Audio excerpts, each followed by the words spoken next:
You're listening to Every Last Drop podcast. Join me, Danny, Nick, and sometimes Luke as we explore the relationship between philosophy and art. If you enjoy today's show and want to contribute to what we're doing, visit everylastdroppodcast.com/contribute. We greatly appreciate your support. Enjoy the show.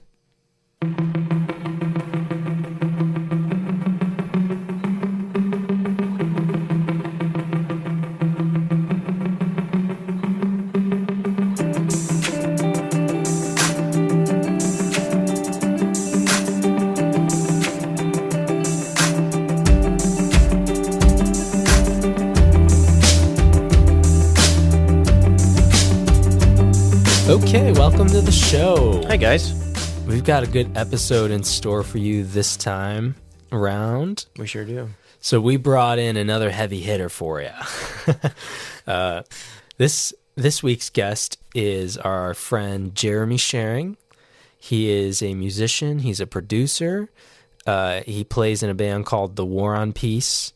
By now, you're probably familiar with The War on Peace because we've had two people from that band on the show. They're friends of mine, and they make great art, so why not bring them in? Yeah. So that's my take on it. So Jeremy, like I said, he's a producer. He's been doing music for a long time. He's got some unique insights to share on what it means to be a producer and what it means to take a song from something that's kind of just in the early stages and it's kind of just raw and bare bones, and to take it from that stage and bring it all the way to the finish line into a finished, polished product. Because it takes a lot of work to do that. And he's someone that really knows what he's talking about when it comes to that kind of thing. All you need to do is just look up The War on Peace on Spotify or Google or whatever and like listen to their songs and you'll know what I'm talking about. Yeah. Something I always thought was really neat about Jeremy is that a lot of times when it's one thing to be able to write something, but to be able to produce it and master it and mix it, that's a group of a bunch of different skills. It's a different skill set. And the fact that he holds all of these skills, I think is really impressive. Mm-hmm. And by the way, sometimes by his own admission, he doesn't even play a part on the song. Mm-hmm. Sometimes that happens. Yeah. But that doesn't mean he's not involved. In fact, he's involved in a big time way. Big way. Yeah.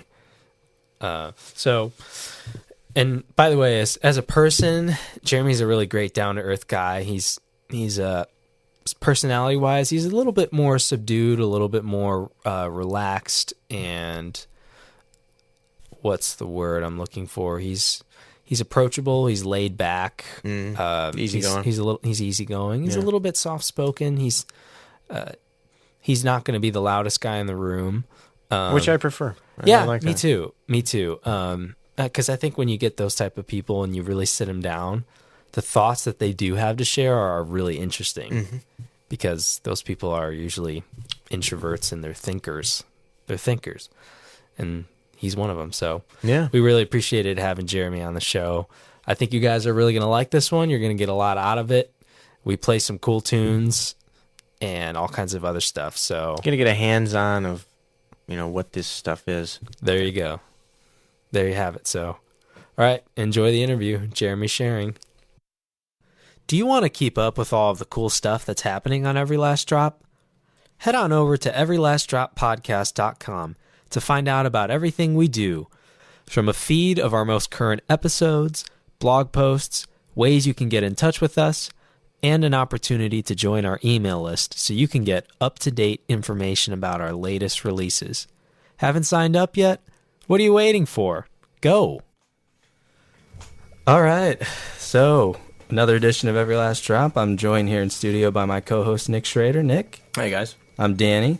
Joining us today is a good friend of ours, Jeremy Schering. Jeremy, how's it going? Guys. Welcome Thanks for to the having show. me. Hey, thanks for coming, man. Really appreciate it. So, You have one more guy usually, right? usually we have Luke, but he's a busy guy. He is a double major college student with 15 credits this semester and 2 part-time jobs. That's a lot. Yeah. Where's So, he going to school at? He's at right here at VU, Yeah. Valparaiso. same place I went. Biology, He's a chemistry, double sophomore. major. Yeah. Yeah. And what are you, as long as we're, just rolling here, what are you doing right now? I'm actually working, doing photography, and I have an online bullwhip making company. I make Indiana Jones whips for cattle ranchers. It's true. Custom. Yeah. NixWhipShop.com. Yeah. That's a real thing. Okay. Yeah. He works for himself. Yeah. That's awesome. And then I work for... Entrepreneur. Yeah, I work for... I need to back up a little bit so I can look at both of you without, Okay. like, twisting Turn all over around. to the side. Sounds good. Sounds good. So I'm working for my family business, Right. pretty much. So my time is spent. It's kind of broken up into two halves. One half, I go out on the road and I do shows and exhibitions, selling jewelry, and then the other half, I work from home online. So I'm trying to get a website started and social media presence and an Etsy store, eBay, For your all family that stuff. For your family's company. Exactly. Right. So we just don't really have any online business happening. So it's Yeah. basically my department to get that started. So that's what I do. Cool. Yeah. So it's working out good. Nice. So basically, the gist of what we want to talk to you about today is just your life as an artist, who you are as an artist, and why you do what we do. That's pretty much it. Cool. So just for starters, chronologically, let's walk it back to the beginning here. How did you get started in music? What was your start? My mom had a little... Well, she always told me when I was younger, she was like, I was always shocked that we were like 2 years old and you could like carry a tune, like an actual melody, like she remembers me like singing when I was a little kid. She was always impressed. Out of all her 2 years 5 old, kids, you were already... it was like, she was like, you could hear a melody and sing it like at a very young age, and I've probably gotten worse over time with it, but so whatever. She thought I was fairly musical even from a young age, and she made me play piano when I was young, and I hated it. And sight reading, reading notes, it was awful. It was painful for me to. It was forced. More or less forced. Eventually, she quit making me. Yeah. And I always liked playing and messing around with music, but I just sight reading. I mean, I can tell you the notes on a staff, but for playing piano and trying to, at the same time, it was like my brain didn't want any part of it. Right. And I would practice a lot, but it just was not easy. And then I kind of got out of it. And then she had an old acoustic guitar, and she taught me a couple chords, and I was like, oh. And I didn't hate it, but it was still It was really at least grab more me. interesting than the piano Yeah. was. Yeah. And so this is like, and honestly, I would say, and this is one of the main things that got me into music. And probably what changed the course of my life for the most part is we had I don't really care. I'll just go into this, and I'm not going to filter anything, but Feel free to yeah, just be you. right. We had I went to a private Christian school, and I was, we moved around a lot, but it was 8th grade. It was freshman year of high school, and I was going to a private Christian school, and they had a youth-led like worship band. The first time I'd ever been exposed to like contemporary style worship music. We're doing like "Shout Right. to the Lord" and "Lord, I Lift Your Name on High" and stuff like that. It was a Like, big deal at that time. That Yeah. was, I mean, that was Spectacular. G, C, and D on the guitar is pretty impressive when you come from a church that just does hymns and organs. Right. Big step. Right. So kudos to that school for allowing a youth-led worship band and doing contemporary style worship. Like, we would have like a chapel, and we'd do like 20 minutes, 30 minutes once a week of worship. And it was the first time I'd ever been exposed to that. And I would arguably say one of the first times I was ever exposed to the Holy Spirit, like actually moving and being encouraged to move like in a room, and especially with high school kids, it was a wild experience. So Yeah. I remember specific times where I was very affected by it, by worship music, by corporate worship music, and by God, Yeah. Absolutely. Undeniable stuff. Yeah. and that flipped something in me. That changed something in me. And I think, and then I got a job at a water park, making like It was not good Making money, bank. right? Not good money. But I ended up being able to save up like $200 over the course of a whole summer. Exactly. And I wanted to buy. Somebody down the street was selling a bass guitar. At least that's what I heard, was selling a bass guitar, and I was like, I want to start playing music. I want to get into, and kind of. Yeah. It wasn't conscious. I didn't say it out loud, but part of my I want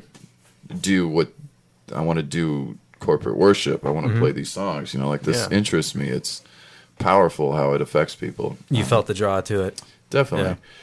Yeah. And so I bought it, and right after I bought it, I didn't even get a chance to open. Like I looked at it when I bought it from the guy, and I didn't know, but it was an electric bass, is what I had heard. Maybe that's not what he told me, but that's what I heard. Right after that, we moved to Indianapolis. My dad had a job, moved around a lot, but we moved to Indianapolis. It was just me and my dad for the first few weeks, and so I opened this thing up, and it was a 6-string electric guitar. It was an Epiphone, an SG Epiphone. Nice. Not a bad place to start. It was actually a pretty sweet guitar. I'm bummed I sold it, but First real electric guitar. yeah. And so I was like, well, this is not a bass. I knew that. I was like, 1, 2, 3, few more 4, 5. Oh, 6 of them. Yeah. So my sophomore year of high school, I almost had no friends. I would be lying if I said I had no friends, but I had almost no friends. And every day I got home from school and I just started playing guitar in my room, just chords, just going to town, just chords.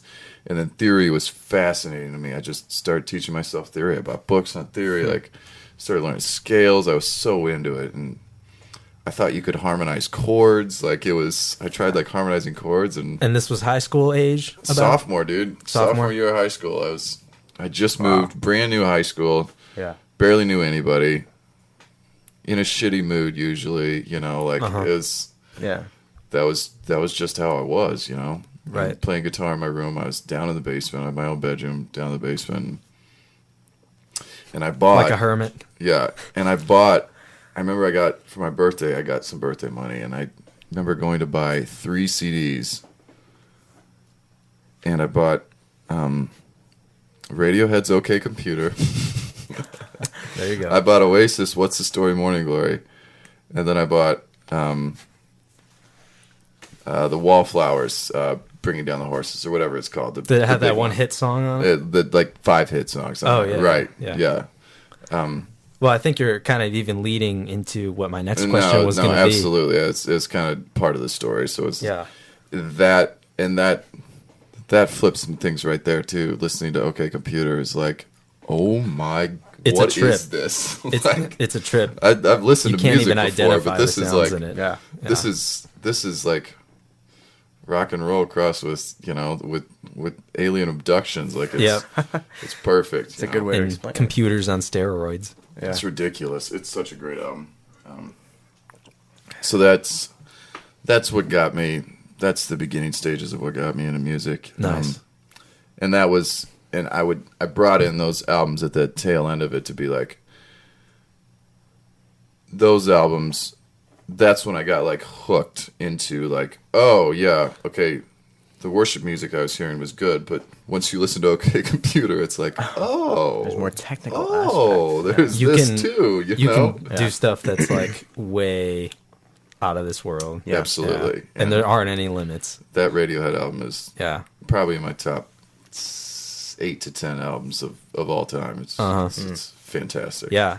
So my next question was just going to go into what or who were some of your early inspirations for getting you into music, and I think you just hit on them. Yeah. Those early records that you got in high school. Definitely the Smashing Pumpkins too. I'm a huge Pumpkins fan. You go. But I will say, worship music in general, and obviously there's people doing great stuff today in worship music, and a lot of good stuff happening. But there's a certain vibe that comes with, I say worship music, and I kind of more mean the vibe of worship music, how it's very emotional and it's distinct, spiritual, but it's almost. I mean, whatever. I mean, you could say it's U2 inspired. Most great worship music sounds a little bit like U2. Right. Somebody could probably do a better job of like saying, "Oh, that's why it sounds like worship music." But it always just has a vibe to me, like good worship music. Yeah. Yeah.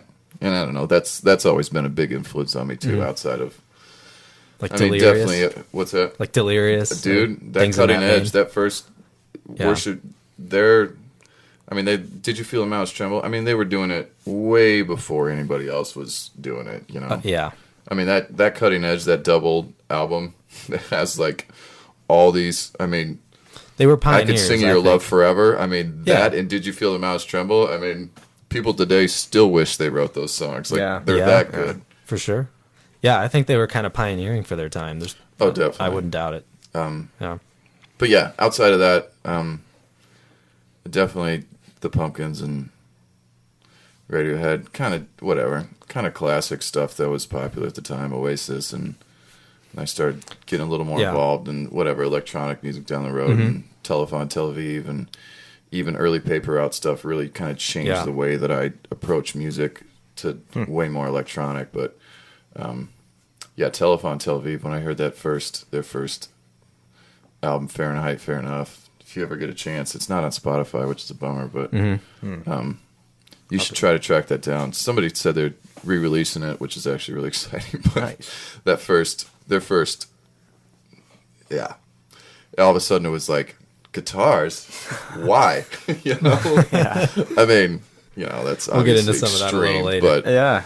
Yeah. but there is a point where it's like, oh, I can do anything I want. I'm not limited to 6 strings, and that's Yeah. it's not that simple, obviously. But Right. once you hear some of the potential and the capabilities of bands that are like, okay, they know their instrument is a computer and they know how to play it very well. It's inspiring. Like any instrument, people say that. Go on, it's your questions. Yeah. So I wanted to Tangents. ask you. So we just kind of hit on some of the things that pulled you into it and got you into it, and what drives you to keep going. What motivates you to keep going with music? What motivates me? I would definitely say that the payoff is a lot of what drives me. The payoff in the sense of when you finish a song and it's like, that is exactly what I wanted to make, which almost satisfaction. never Yeah. happens. Yeah. Very It's rewarding. it's you finish it and you're like, you go in your car and you crank it up and you're like, this sounds baller. Yeah. And we did this and I mixed it, like it's Yeah. that's a Yeah. main thing that keeps me going. So and that's I like think an that's extremely satisfying feeling. Oh, it's incredible. I mean, it's when you create, I can't even imagine like an architect who, Oh yeah. it's the same concept. It's like you design this building and then you see the fruits of your labor when it's completely done. Yeah. And it's Especially when you design an iconic building like the Sears Tower or right. something. No, for sure. Yeah. And I haven't done anything that good yet, but I getting want to. And that's the other thing that keeps me going is the drive is to put my stamp on the earth. You know Yeah. what I mean? Where people are Yeah. like, yeah, no, he did that. And it's legit. And I think every man, and maybe every human being, I don't know, because I've never been a woman, but I think every man has some of that desire to just put your stamp on the universe Yeah. in the Like sense leaving of a like, legacy. this is my corner. I think leaving a legacy is a great way to put it. Yeah. Be Yeah. heard. Yeah. Absolutely. Yeah, for sure. Right. Yeah.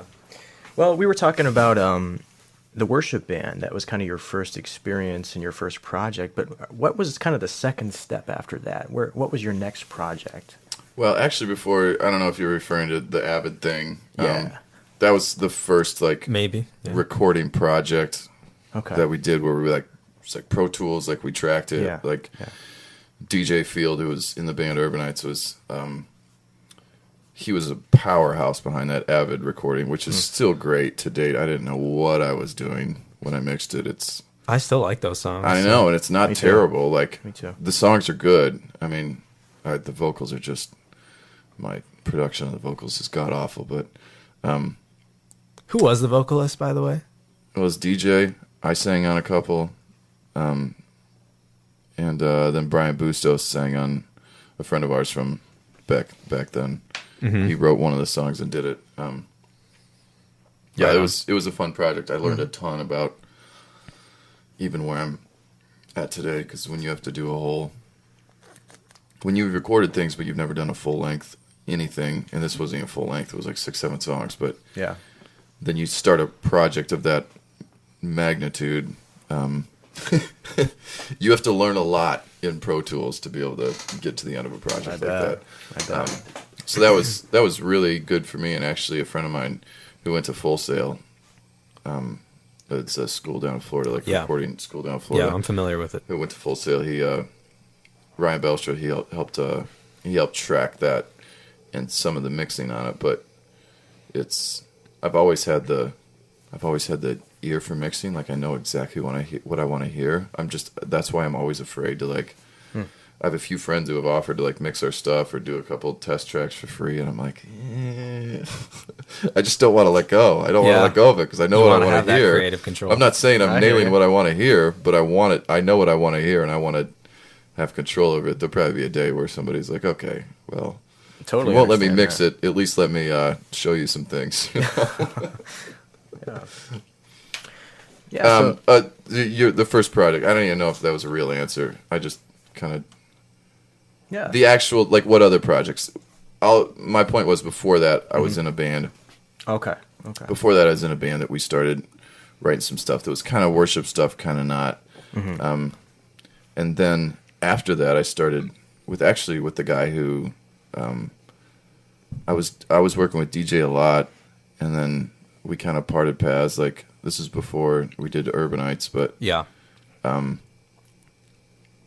and then Brian Bustos, who sang on Avid, the one song on Avid, we were working together and we were starting like a duo kind of project. It was cool. And then he moved. He fell in love with a girl and moved to Kansas City. It's always, how dare he? It's always those damn girls that break up the band. It's, right. All those Yoko Onos. Yeah, exactly. It's true. And then Steven sucked me into Urbanites. That was because I was like, they had just put out their first EP that DJ produced, and I was like, "Yeah, man, it's good," you know. But I was like, I don't want to be in their band. Like, I don't. It's not that good, you know. Like, he's like, "Dude, we're playing a show at Shuba's. Come to a few rehearsals. Play a second electric guitar." Yeah.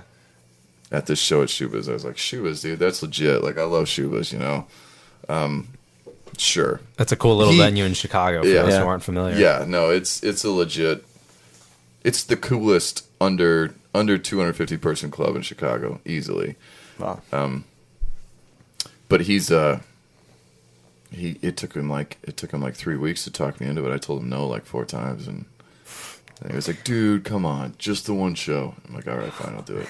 That's how it starts. starts. And after it, all it took was that one show, and after that show, he was like, "Dude, what do you think? You want to stick around?" He's like, "Dude, I'm in." You're hooked now. He's hooked. It was that simple. Yeah. I was like, "I'm in," and then yeah, I mean, eventually we brought DJ into the band, and then DJ and Brad left the band, and then we started the War and Peace. Yeah. So. All right, there's an interesting chronology, and that leads to That's our next question. Kind of, why did you guys start that? How did that start, and when did you start that band? Yeah. Why did you start the War and The Peace? War and Peace, right?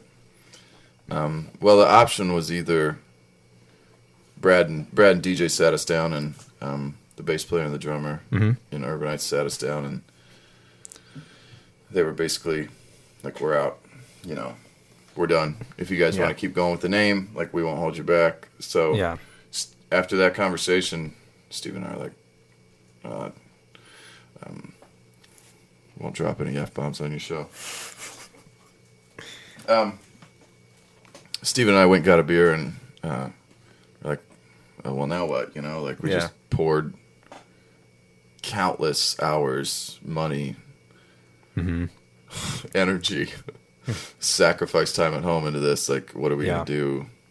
What are we gonna do? And it felt like a lot of things went down the drain, right? It did, but it was pretty amazing. Even in that first conversation, that both him and I were like, "No, we're not gonna keep Urbanites going. That doesn't make any sense at all." Like, neither of us wanted to do that. That wasn't even like, wasn't even a thought. Like, and we'd established that band. Like, we still have more. Not that this means anything, but we still have more Facebook likes for Urbanites than we do for the War and Peace. Like, we still have, like... The amount of equity that was put into it. Yeah. Yeah. We had put And a lot time of it in. came from We you had and played Steven. way more shows than we've ever played at the War and Peace because we were always playing these little one-offs. Ton of energy into that band. My wife was... She was pissed when they quit. Like, she was like, "Are you serious?" All that work. Exactly. All the time I spent on with the kids, you know, like, what the hell are those are guys you kidding me? thinking? Exactly. That was it. But no, we just decided it was like, no, if we're gonna do something, it's gonna be something completely different. Not completely different. Still Steven singing songs and writing songs and singing them. So it's not. But you knew that the identity was going to change. The identity, and it was going to be, we were going to have a completely different approach to the band because Urbanites were a good live band. Like, we practiced 3-4 hours twice a week, every week, unless we had shows, you know, which happened a lot. But great live band. We put out, the War and Peace has already put out probably 3 times as much music as Urbanites has in the course of their whole career, you know. What we wanted to do with the War and Peace is do more creating and less busy work with the band. Like, and I think we did a good job starting off on the, like, okay, we're going to spend time creating. We're going to refine it. We're going to release it. Like, we had so many songs with Urbanites that we could have finished and released and had full-length albums instead of EPs, but it was always... We would take forever to refine them. And there's nothing wrong with refining songs, but at some point you have to be like, the song's the song. Yeah. You just keep on going Release it forever. You know what I mean? Yeah. Like, you can refine something for it infinitely. It doesn't. I'm hoping to do the same with this show that we're doing. Is really focus heavily on the creating content, and not, the creating, and the other not stuff. Get caught up in the smaller details. And we're at the point right now with the War and Peace where we are now slightly shifting to, like, okay, we got the content thing dialed. We're decent at it. We know how to finish songs. We know how to work with each other. We Those are big operate steps. fairly well as a band together when we're creating. And now we're starting to focus. Now that we have the most important thing dialed in or rolling, now we're actually at the point where it's like, okay, now let's start working on some of these other peripheries, like, so we don't have to be PR for ourselves. We don't have to be a lawyer for ourselves. We don't have to be a manager for ourselves. We don't have to be a booking agent for ourselves. Like, we're getting some of the other things rolling so we can have more influence without putting a ton of energy into it, like trying to learn the business from ground zero as over here. But the thing that made it, that was one of the reasons why we started the War and Peace, is because Urbanites was this, and we decided with the War and Peace we wanted to be number one, focused on the art, focused on creating. What a wonderful idea! I love that, truly. Yeah. Speaking of the art, would you mind if we play some clips? I got some clips loaded up. Man, that's great. Some of your new stuff. This is from your newest EP, Natural Causes, right? Yeah, that's it.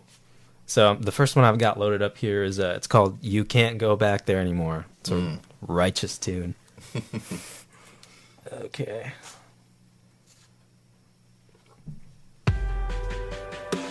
Oh, nice.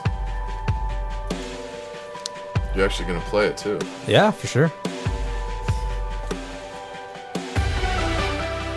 Let's bring it down here a little bit so we can talk.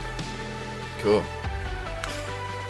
So speaking of which, go ahead, Nick. Yeah, is there any particular message or theme that is kind of reiterated in the War and Peace? Is there a particular, Right. As far as lyrically and message-wise, that's definitely a better question for Steven, but and there is a little bit, but Steven does what he wants in the sense of, I don't have, if there's something that's a red flag to me, message-wise or lyric-wise, like, there's always freedom for me to say something to him. Yeah. But there never has been, and there never will be. I'll just tell you that right now. Perfect. Like, Yeah, I think Steven can do whatever he wants lyrically, vocally. it would have to get pretty obscene for me to raise some red flags. Gotcha. Like I trust Steven enough as a person in that regard, in that side of the answer to the question. Yeah, there is, but I won't speak for Steven as far as that side of the message is concerned. I will say, on the side of it that involves me, which with mainly production and mixing, Yeah.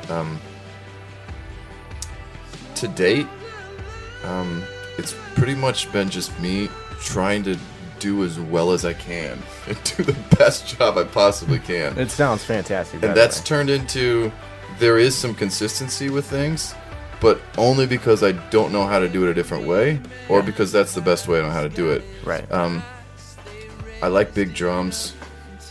I like Yeah, drums the sounding snare sounds great fat in this and song. huge. You like the reverb, so do we. I love reverb. I love delay. too. I love ambience. Like, I agree. Just huge pads. You know, like it's that stuff that I love, and maybe someday I won't love it as much. But right now, I can't live without it. You know, so that's sure, man. if there's continuity in songs, Yeah. it's because that's what I want to hear. Right. Absolutely. So, I think you sort of spoke to this a little bit, but do you feel like any of your views end up getting transposed into these songs? So, at least production-wise, like you just talked about your preferences that end up in the final product, but you said you'd pretty much never have any objections to what Steven puts out there. So that leads me to believe you guys are kind of on the same page. Is that a fair assumption? Yes and no. I would say for the most part, yes. He has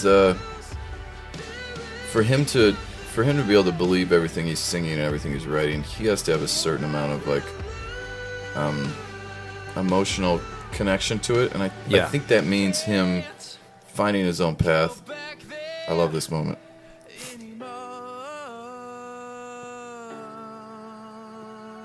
Yeah. Nice. There it is. We were just working on this last night at rehearsal. Yeah. This song. And it's starting to get decent. It's starting to feel good live. Like Good. we played it at a little show a little while ago, and I was like, okay, that was all right. Didn't sound as powerful. Last night we as played the it 5, 6, recording. 7, 8 times, and Yeah. I was like, okay, no, we're starting to get this. It's because I'm playing bass now. I don't think we even talked about this. I didn't know that either. No. I'm playing bass now on pretty much everything, like either synth bass or actual bass, like on almost all the songs. That makes me you know? very happy to hear that. It's fun. Very it's, happy. It's been a good time. No, my views only come through in the sense of Steven and I have conversations about life and marriage and politics and children and God and All the music, cornerstones of life. and beer. Yeah, I can't live without that one. We have the conversations about it, and then he'll react and write about it. Yeah, cheers. Yeah. Cheers. Come on. All right. Salud. So that makes so that's Yeah. the answer.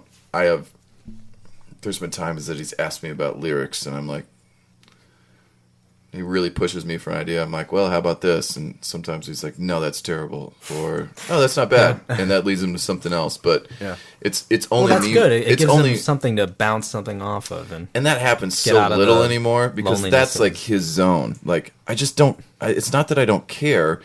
It's I know that it's handled. Yeah, like you trust him with it all. you're Yeah. writing the songs and you're writing the lyrics, and the message, the main message is yours. Yeah. You know what my message is? Making this song sound badass and making Yep. sure your vocals sound perfect. Like Yep. that's my job. And he's so competent in that realm that you He don't is. you don't ever have to think. I don't twice have to worry it. about it. Like I don't. That's what I love about the band is everybody has their corners, Yeah. and it's like, and the only thing that's caused some friction, I don't care. This, to lift you can look behind the curtain for a minute, but there's the only friction that's happening right now is between, and I say friction, but it's not friction like we had in Urban Heights. This is Well, easy friction. Perhaps we'll use the term loosely then. Right. Because Steven's playing guitar a lot more live, and now tracking some guitar on the songs, which I'm enjoying, which is great. The song "Waves" off Natural Causes is probably the most amount of guitar I've had in a War and Peace song in a while, right? Yeah, why don't we play it? You mind if I play it? Sure, play it. Well, let's hit it. And I love this bass. So there's like, I mean, was it's the wondering main about that keys. guitar. It's the main keys line, but it's like that's guitar there. It's Steven playing guitar doing his thing, and it's great live. That's Steven, like, really. It's Steven. I thought you might have tracked that, but No, yeah. I'm not touching it. Like he was talking about, he bought some new gear, some new guitar gear, got a new amp. Like He's more he's set enthused up. to He's- incorporate it. It's because it's working live. Live, it's helping a lot. On the songs when we're tracking it, like it's a little more of a background thought for the most part to date. Yeah. Probably a year and a half from now, we're just gonna drop all the keyboards and just make a pure guitar record. That'd be It's cool. going that direction. I like that trend. But as of right now, like Graham carries a majority of the heavy lifting musically and parts wise, Yeah. right? So Because he's of writing the synth elements and the the keys synth element and the keys elements and his brilliance element. Like Yep. that's the other side of it. Graham's He's a fantastic musician. he's good. As far as pure musicianship in the band, Graham is head and shoulders better than anyone else. He's one of the best piano players, pure piano players I know. He's classically trained, right? Yeah, Yeah. and he's a little out of practice and a little, as far as pure classical wise, he's a little out of practice. But when it Yeah. comes to synth wise, like the things he can play on the keyboard will just blow your mind. Like I'm struggling over there to hit like a couple like tough, Yeah. like simple pad chords, you know, Yeah, I'm the like- right notes. and he's like, and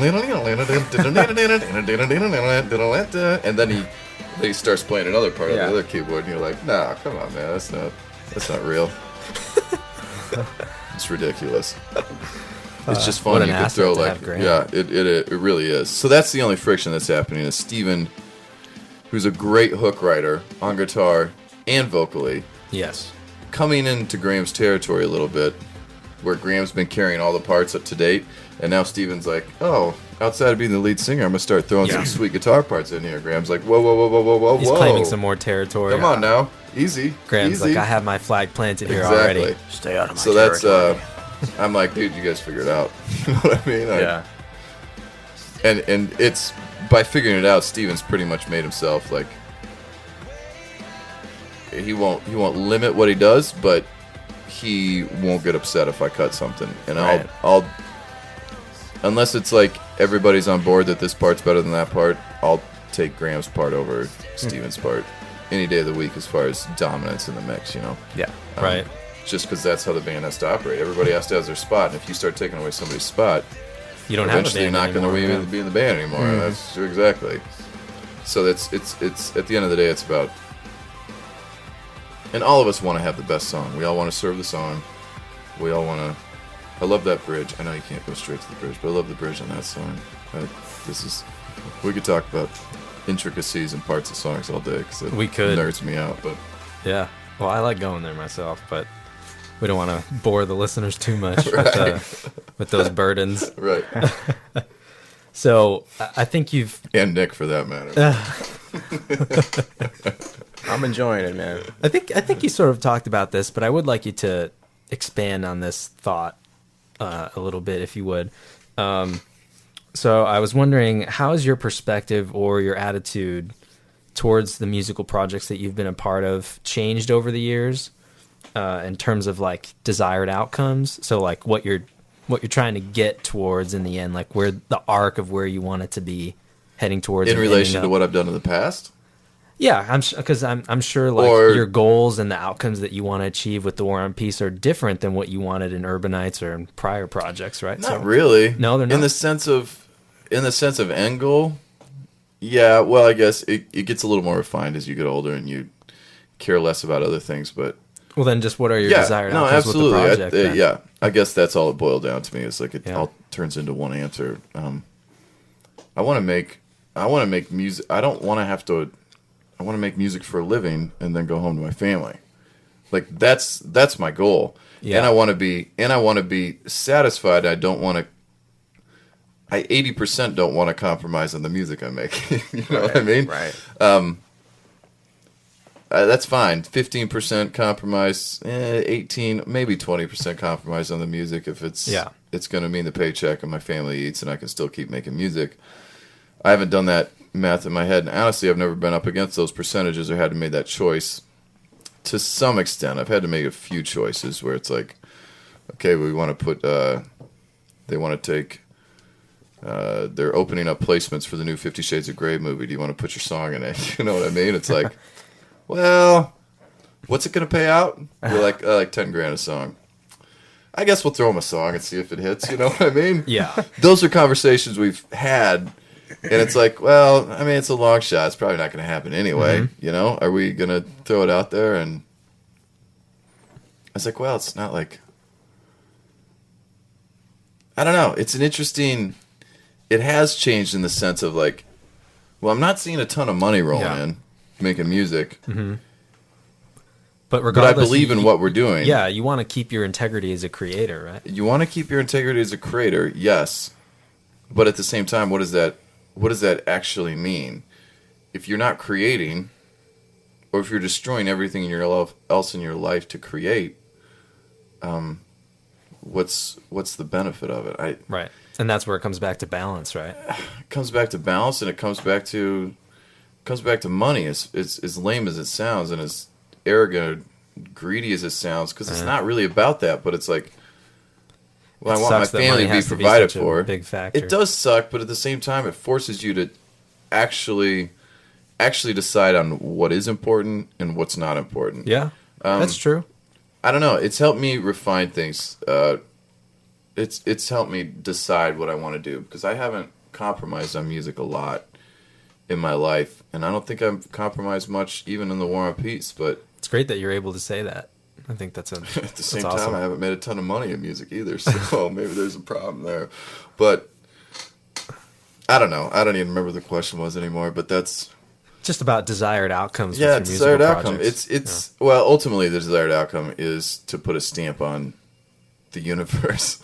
Yeah, as blowhardy as that sounds. Yeah.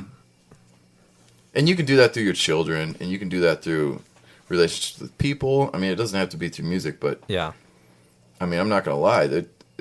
And I think that desire is healthy, and it's good that in music, I want to put my stamp on the world. I want to put my little stamp on music. It's not going to be the greatest thing ever. Mm-hmm.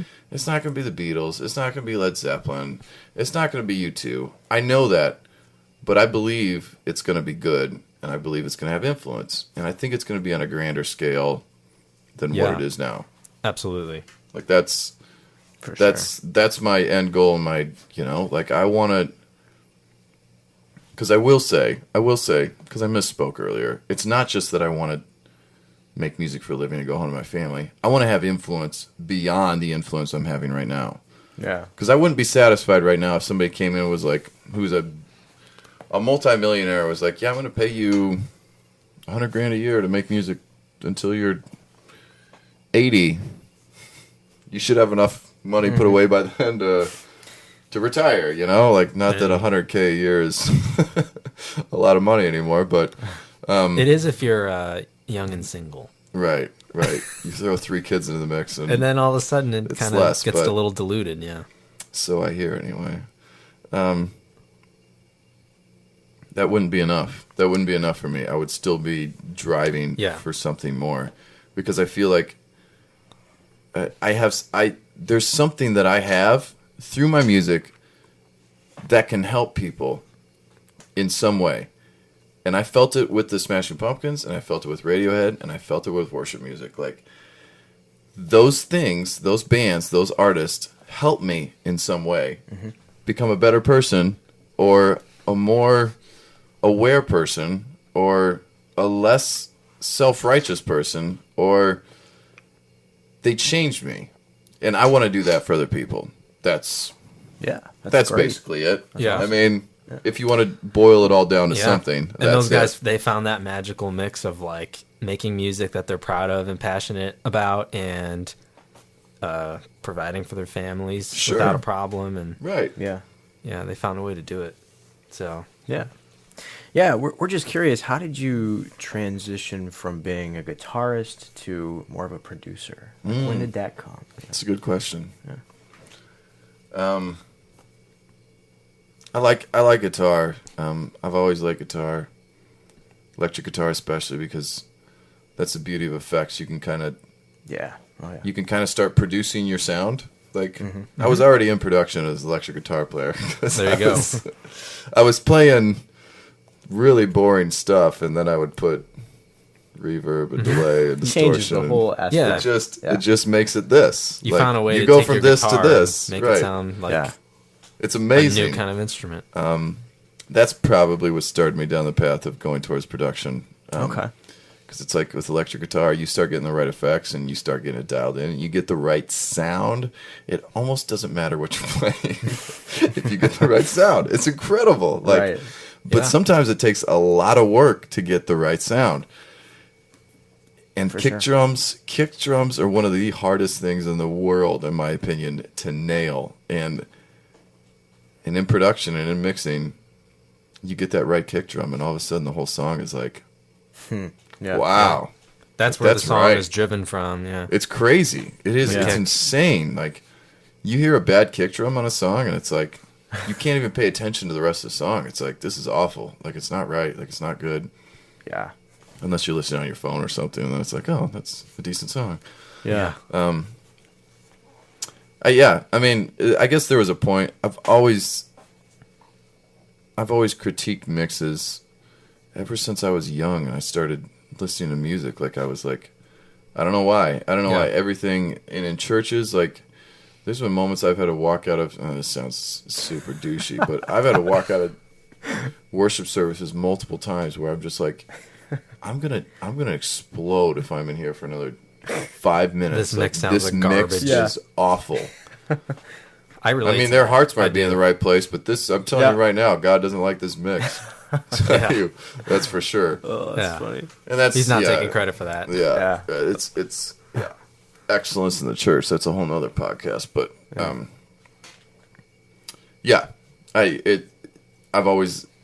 I've always known what I want to hear, and when I hear it, I'm like, that's it, that's not it. That needs a little tweaking. So And you always had I to- still have that opinion of my own Yeah. stuff. Like, I don't think I've arrived with any mix I've ever put out. Like, I'm not going to tell you that, but I don't know how to do any better than the stuff I've done. I'm still learning, but I guess that's what brought me to it. Just a desire to make something sound really, really good. And so you've always had that brain that likes to deconstruct what you're hearing. Yeah, and not even in like a nerd way or a technical way. Yeah. Because the technical side of it, I don't like enjoy purely for the technical aspect Right. of it. I enjoy for the sake of implementing it. The technical for the is- moment, because Yeah. it's the final moment that I'm living for. That's Where right. it's like when you're listening to it, it's the payback. It's like Yeah. we nailed Yes. that, and unfortunately, sometimes that takes you jumping through technical hoops Yes. or learning something that's boring to learn. That But it's stuff is a unto an means end. to an end. That's what the Absolutely, technical is. right. The end is that payoff and that feeling that you're going for. Is that moment? Is that Yeah. that emotional moment that you get when you listen to Karma Police, or There you go. when you listen to Zero, or Where you the know, Streets it's Have like No yeah, Name. exactly. Yeah. Like it's that moment, and that's what you're going after, and that's what I know. It might be even as simple as that, because it's that moment that changes people or affects people, or touches them, or whatever you want to say. You know, like it's that moment when all the parts align perfectly, and the Yeah. mix is right, and the song's right, and the lyrics are right, and it's all hitting, and you're like, Yeah. yes, It's kind of going back to that. Absolutely. The satisfaction of an artist. You know? Yeah. You finish it, you look at it and say, I did it that. definitely goes back Yeah. to that. Right. Yeah. Well, before I get to the next question here, I'm going to roll another clip. Does Great. that sound good? I'll grab another beer. All right. Sounds good. Sounds good. So this one comes from the same EP, Natural Causes. All these songs are from the War and Peace's new EP. You can find it on Spotify and pretty much anywhere else where digital music is sold, right? Right? Everywhere. Yep. And everywhere that places. digital music is found. So that's really convenient. So this one's called I Don't Know, I Don't Know. Ooh, I want to talk about this one. Yeah. Looks like, yeah, that's No, I'm trying to figure these That things bass out. sounds deep. This is off topic, Jeremy, but are you using any real bass in any of these recordings at all? Or just live? No real bass on any of the songs on this EP. None. Gotcha. So, what I wanted to ask you about is sticking with the topic of production and being a producer. In your view, how would you define the role of a producer? What are his greatest responsibilities? Any other duties? Let me turn that down a little. So what's the role of a producer? Like, what are his greatest responsibilities, and how is it different from just being a normal member of the band? Serve the song, obviously, I think that's the role of anybody in the band, or Yeah. as long as you're actually like in a song-based band, or not like an That's it. EDM band or whatever, or a ambient electronic band. Like, if you're in a band that actually has songs, like somebody singing in songs, like if you're not serving the song, you're ruining the song. Yeah. So a producer's role, first role would be like everybody else's role in the band, is to serve the song and make sure you're. Yeah. So what do you mean by that? Serve the song. I would say in the producer role, you're trying to find what's the hook, what's the heart and soul of the lyrics, or the vocal take, or the drums, or the bass, or that part, or that guitar part, or that keyboard part, or that synth pad. Yeah. Like, what about it is making the song the song? What's grabbing you, and let's make that shine, and make everything else serve it or fit around it in a way where it's not ruined. You know, I think that's the producer's role. Right on. I like that.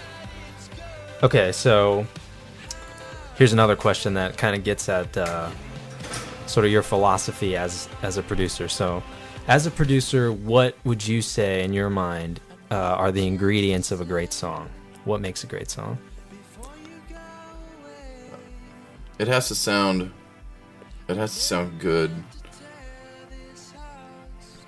with somebody just playing it and singing it on acoustic guitar. Okay, so if you strip it down to the bass elements, it's still good. It still has to be a good song, and then it has to have. This is just my opinion.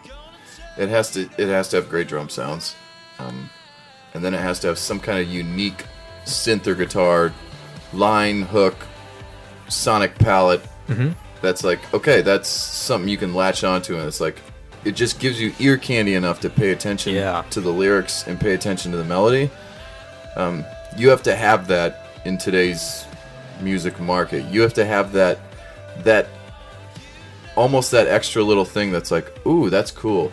It's either like a sweet drum loop, or it's like some production idea, or it's a sound, or it's a synth, or it's a part that's unique enough that grabs people and holds them. Hook can be broadly defined in that way. Yeah. Very broadly defined, but it has to have that nth element of, like, it has to have something new and cool that kind of just keeps Just you feels listening something when long you hear it. enough so that the person who's singing the song can sing the chorus for you at least once. And if you're not listening to the second verse after they sing the chorus once, then there's something, then it doesn't translate onto acoustic guitar well enough. Yeah. That's Makes sense. That's the bottom line. Yeah, if the listener loses interest after Right. that, then it seems like You're done. You've Right. failed your objective. Right on. Yeah. Well, Yeah. we can start getting a little bit technical now if you want. So, Jeremy, Whatever. where did you learn to mix? Because we would love to know where. It has to be asked. Yeah, where did you learn? Because I these. didn't learn to mix. I didn't. Come on. Dude, I'm as serious as only in the sense of I've just made my own path and heard what I want to hear, and then when I start running into major problems, I just start looking up things and learning more. Like, I eventually got to a place where I was like, this low end is not right. Like, I knew you were supposed to roll off instruments, but I did not realize this took way longer than I should have, but I did not realize that the interweaving between the bass and the drums, the the bass drum and the bass Yeah. guitar, As the in kick drum and and the bass bass guitar, how those two interplay are going to define your whole low end. Yep. I would roll off synths and vocals and stuff and start making room for the kick and the bass, but there was a moment where I was like, this is still, the low end's still muddy, and this is like early. I'm gonna save myself. This is like before we'd actually released anything with the War and Peace. Thank God.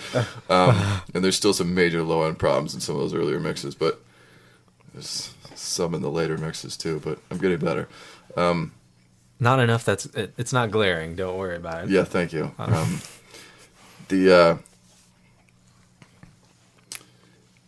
You start learning about how the kick and the bass work together, and I read something about like, oh yeah, roll off everything under 50 hertz in the bass, and I'm like, what? What? Then I started reading some other people, and they're like, I start at 80 hertz. Everything under 80 hertz is rolled off in the bass, and I let the kick carry everything else. He's like, are you kidding me? Like, people are doing that, and all of a sudden your kick drum's like, whoom. Like, you just get rid of it. You're like, 50, 70, your kick drums just starts getting bigger and bigger, and you're like, oh. And then like they're taking up the same space. Crazy. And if you want a little more beef, you can somewhere between 80 and 100, you can bump it up a tad. Yeah, and so you're getting more weight in the kick without the muddiness of the lows that you can't even hear. And that's like if somebody tells me, because it just depends on what key you're in. Like, we just did a song. Well, we're in the middle of doing a song because we're working on this new EP. It's called Automated People, which I'm really excited about. Provocative title. I like that. It's I'm not even going to try to tell you what it's about because Steven will have my ass if I ruin it. But it's good. It's the first time that there's a batch of songs that Steven has written, and they're all connected. Like, the theme is all connected. Like, I like it. That's cool. Every EP to like date has been like album. It really is, and as dumb as that sounds, it's totally a concept album. Oh, there's nothing dumb about and it's a concept amazing. album. Like, it's anyway. One of the songs that I'm working on right now. It's like a super like hip hop sounding kick drum, like 808, like resonance. Like, my bass is cut off. Like, we're upwards of 100.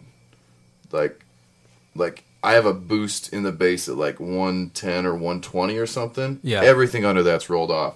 Wow. And it's just all 808, like huge. Like, and the kick is like pitched to the key of D, like the song that it's in. So it's like, it's like very hip hoppy in the sense of like. But then the trick was for me to shape the bass to make it sound like there's more low end in the bass without there actually being low end in the bass.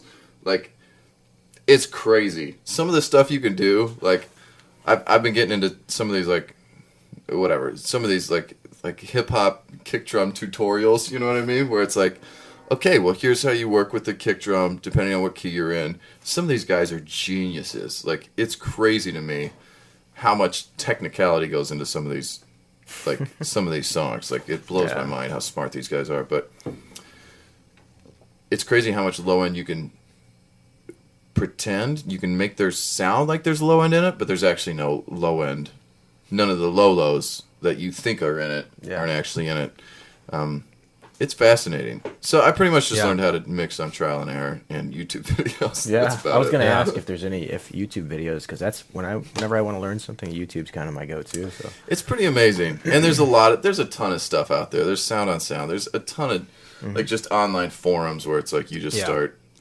There's so much you can learn. Yeah, it's crazy. Why don't we hit another clip? If you spend the time and listen, go. Yeah, right. This one's called Coma. This one's got good low end I love this one. and a muted guitar. Yeah, that was really cool. Is that Steven playing that as well? Yeah. It's all Steven. I don't. That surprises me that you never pick it up for War and Peace. For the guitar, I did when it was like, oh, there's a hole here. Yeah. Let's try some guitar. And I might do that again if there's like a hole somewhere, but it won't be like a guitar part that you hear. It'll be like an ambience noise in the background that fills in somewhere for something, you know. I just don't care. It won't necessarily stand out to you, but no, but it feels. Exactly, and I just don't care anymore about like, you know what I want? It's what I said from the beginning. I want to put it in my car. I want to turn it up. I want to sound awesome and be like, We did that. We did that. Yeah. Totally, man. I don't have to play a part on the whole thing. Uh-huh. As long as I like produced it, and I love producing.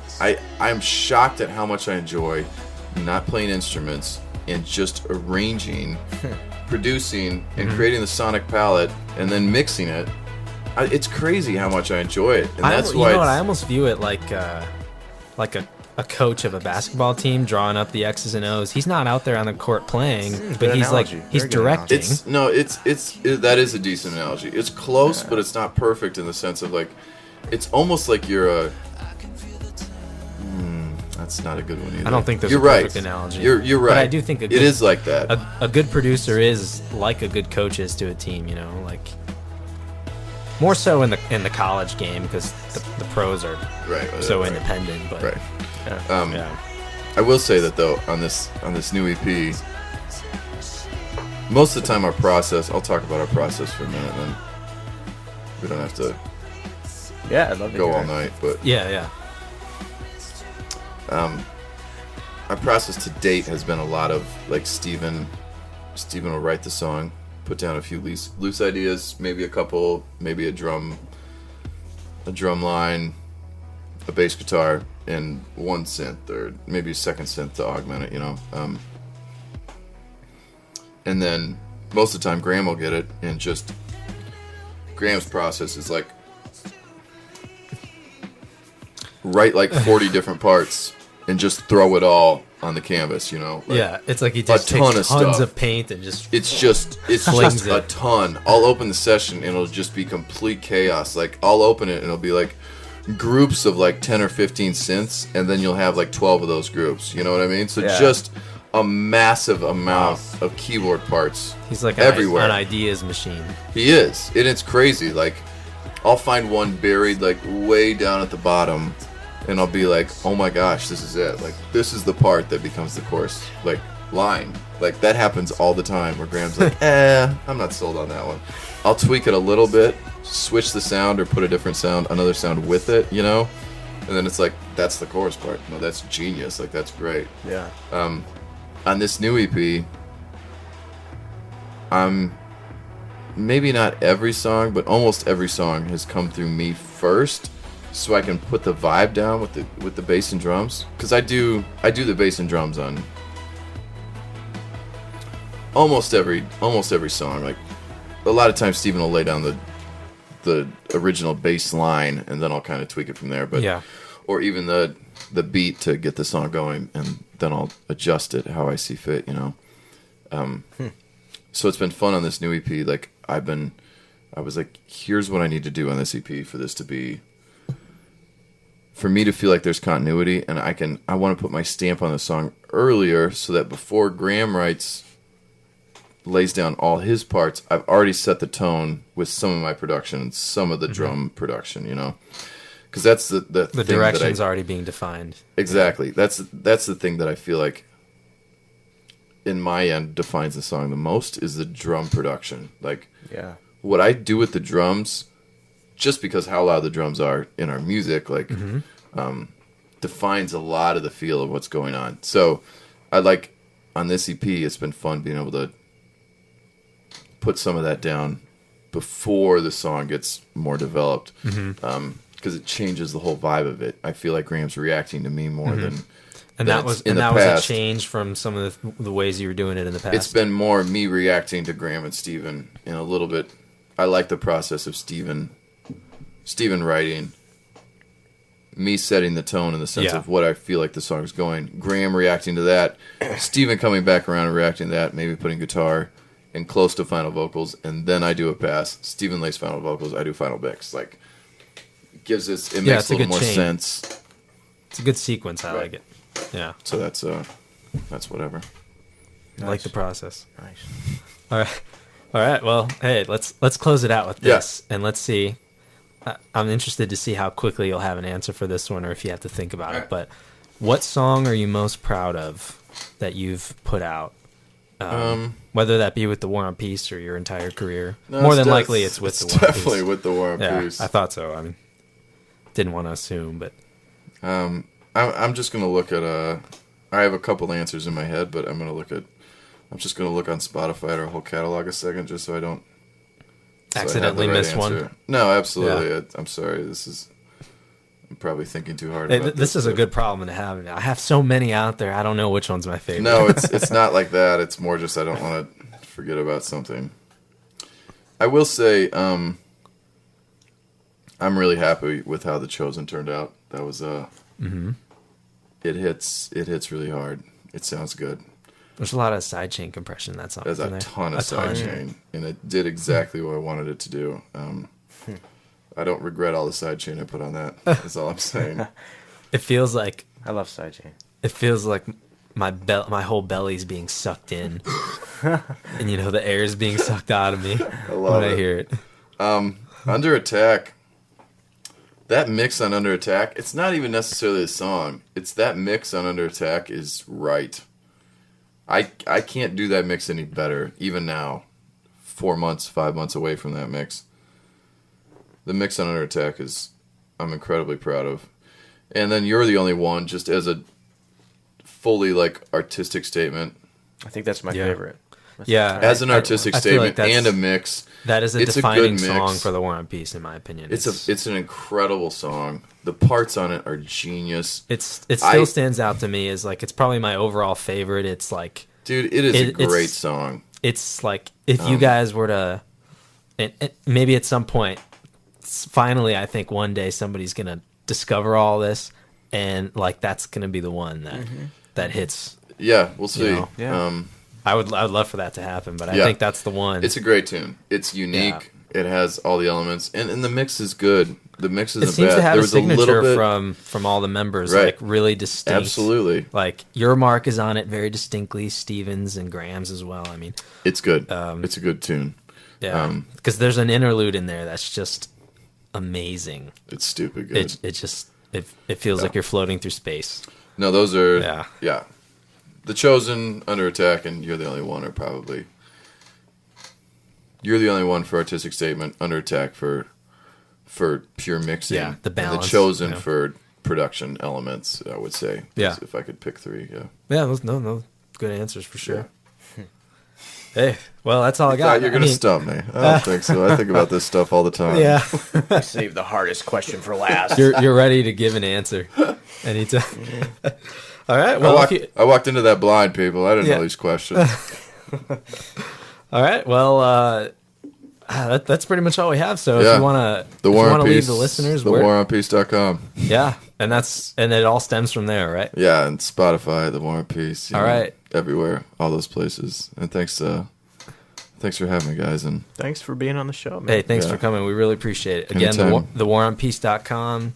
Go on Spotify. You'll find the whole thing. every Check 'em last out. drop. Where's this going to be at? Where can people find this? Yeah. So This this podcast. will be out on iTunes. Yeah, well, Yeah. So starting there, and we'll be expanding from there. But for starters, we'll be on iTunes. cool.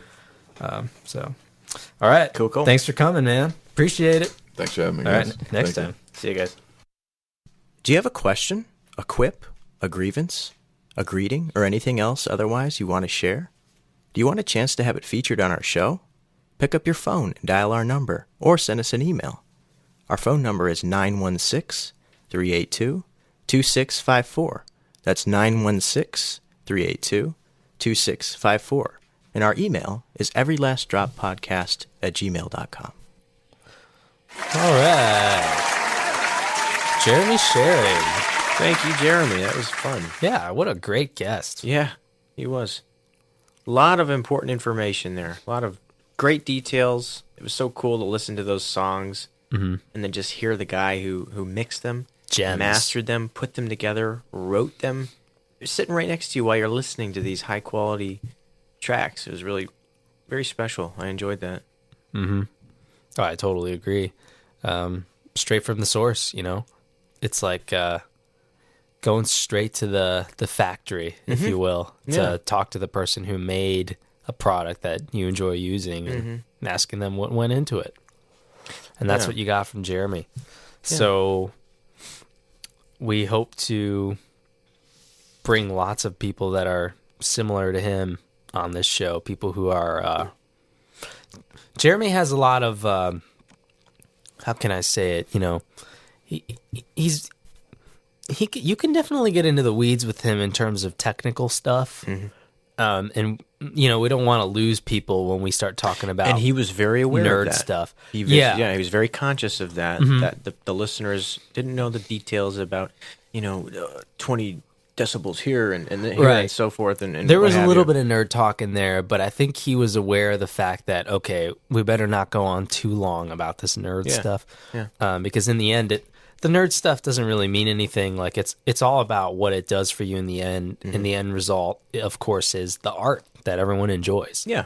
You know, it's the song that speaks to you, that makes you feel a certain way, that you know what I mean. So I do. And so I think you did a good job with that. I agree. All right. So like I said in the last episode, this is our new segment. So if you missed it, we're going to give you a quick recap on how this works. We're going to talk about our picks. A pick being a particular piece of art that you're digging this week, that you're into, whether that's an album, a song, a photograph, a painting, a article that you read, or perhaps even another podcast that you listen to. Just any artistic expression that you've come across that really stuck out to you and you're really, really into for the week. So that's what a pick is. We're going to go to our picks. Why don't you start us off, Nick? Sure. Well, my pick of the week is Craftsmanship by a whip maker by the name of Peter Thorndike. I had the privilege Nick's a whip maker, by the way, guys. So there's a reason why he's choosing that. Yeah. This guy named Peter Thorndike, I was always aware of his work as long as I had been making whips. But to see his craftsmanship in person was just unbelievable. He had a couple whips that I was able to see and try out. These are $7,000 whips. $7,000. And to put into perspective of how detailed these are, I make whips with 16 strands of leather. This guy has 72 in the whips that I was looking at. So that's unreal. Peter Thorndike's craftsmanship is really something. If you're a whip maker, you got to see Peter Thorndike's work. So I had the privilege of checking that out. So that was really something. You don't have to be a whip maker to look at that and think that it's well done, well crafted. It looks beautiful. Leatherwork in general, if you're into any craftsmanship, any craftsman will by hand, will appreciate work like this. So it was really something to see that, really inspiring. That's nice. Well, my pick for this week is since we just had a producer on and we talked some music, I'm gonna pick a record. There is a band out there called Citizens and Saints. They are a quote-unquote Christian band. So this record is called A Mere Dimly. It's their new album, released pretty recently, within the last few weeks or so. It is, I guess you could call it a record of, again, quote-unquote worship music. But if you know anything about what worship music normally is, the thought that just came into your head, this isn't it. This is different. The lead singer, his name is Zach Bolen. He just kind of has, he's got some edge in his voice. It's a little raspy. It's not like a beautiful, clean, polished voice like, I don't know, who's a really clean singer out there right now. I'll just say Bruno Mars or something. Bruno Mars, he's technically the guy he can sing and he can really belt it and stuff. This guy, it's just got this, I don't know what to say about it other than there's some edge and some raspiness and it's intense and emotional. Kind of like, you remember John Mark McMillan? Yeah, I do. That guy's not like a great singer, but there's a there's something unique about his voice that like really makes his music Yeah, there's a lot of, you can tell there's a lot of passion and character. Yeah. You know what I mean? So this guy is kind of the same. I'd say the same about his lyrics. There's definitely some character in them.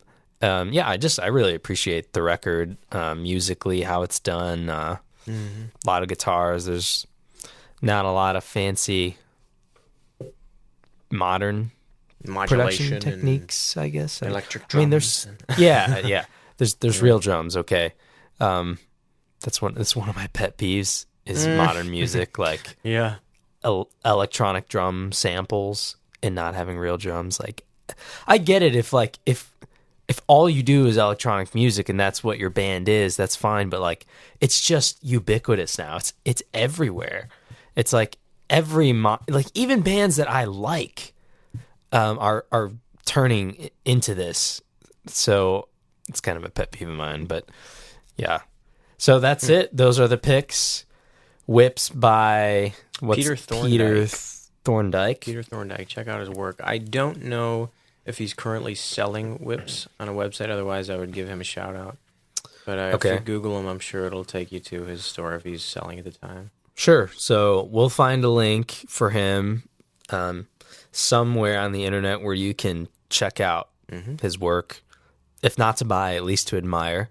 And I'll put the link out there for A Mere Dimly by Citizens and Saints. And all links on this episode will be in the show notes and on our website. Okay? So feel free to go check those out. No, feel compelled to go check those out. Do it now. Yeah, do it now. All right. Thanks for joining us this week, guys. We'll talk to you next time, all right? Later. All right, next time.